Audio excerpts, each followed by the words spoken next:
Car Albertine, grosse et brune, ne ressemblait pas à Gilberte, élancée et rousse.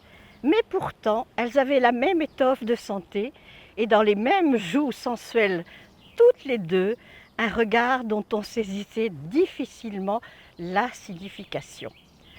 C'étaient de ces femmes que n'auraient pas regardé des hommes qui, de leur côté, auraient fait des folies pour d'autres, qui ne me disaient rien.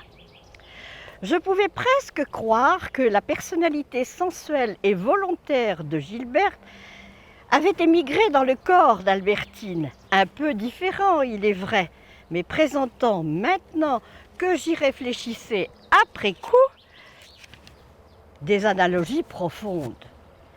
Un homme a presque toujours la même manière de s'enrhumer, de tomber malade, c'est-à-dire qu'il lui faut pour cela un certain concours de circonstances. Il est naturel que, quand il devient amoureux, ce soit à propos d'un certain genre de femme, genre d'ailleurs très étendu. Les premiers regards d'Albertine qui m'avaient fait rêver n'étaient pas absolument différents des premiers regards de Gilberte. Je pouvais presque croire que l'obscure personnalité, la sensualité, la nature volontaire et rusée de Gilberte était revenue me tenter, incarnée cette fois dans le corps d'Albertine, tout autre et non pourtant sans analogie.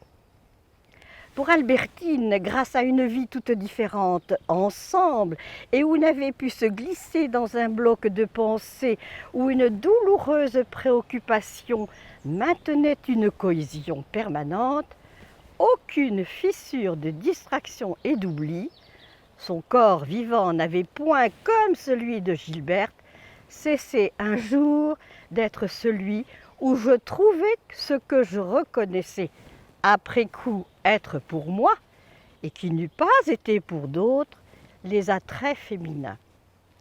Mais elle était morte, je l'oublierai. Qui sait si alors les mêmes qualités de sang, de rêverie inquiète, ne reviendraient pas un jour jeter le trouble en moi, mais incarner cette fois en quelle forme féminine, je ne pouvais le prévoir.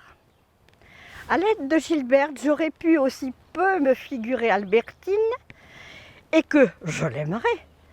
Le souvenir de la sonate de Vinteuil ne m'eût permis de me figurer son septuor. Bien plus, même les premières fois où j'avais vu Albertine, j'avais pu croire que c'était d'autres que j'aimerais.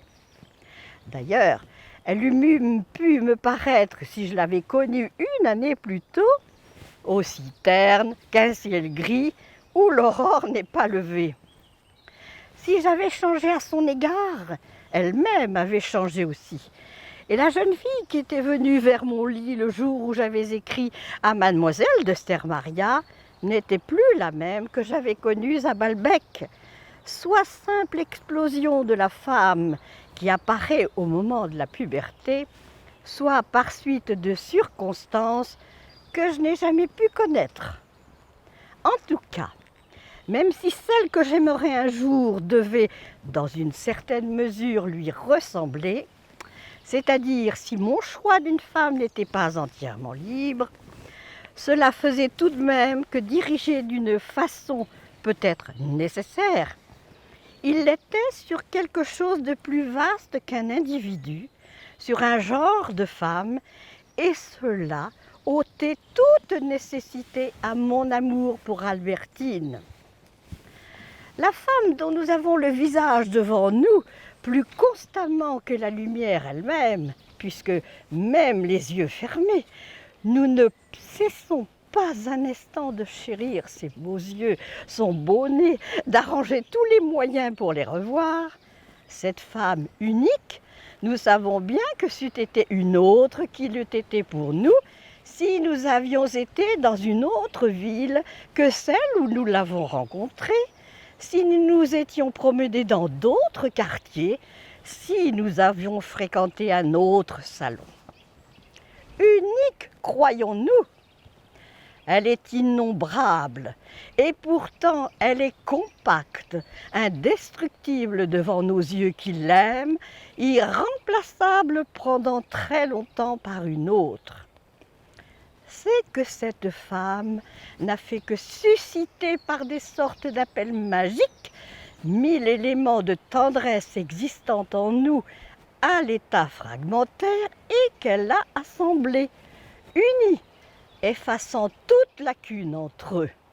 C'est nous-mêmes qui, en lui donnant ces traits, avons fourni toute la matière solide de la personne aimée.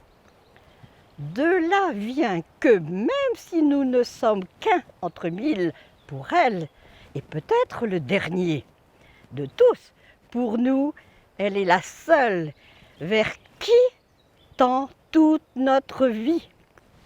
Certes même, j'avais bien senti que cet amour n'était pas nécessaire, non seulement parce qu'il eût pu se former avec mademoiselle de Stermaria, mais même sans cela, en le connaissant lui-même, en le retrouvant trop pareil à ce qu'il avait été pour d'autres, et aussi en le sentant plus vaste qu'Albertine, l'enveloppant, ne la connaissant pas, comme une marée autour d'un mince brisant.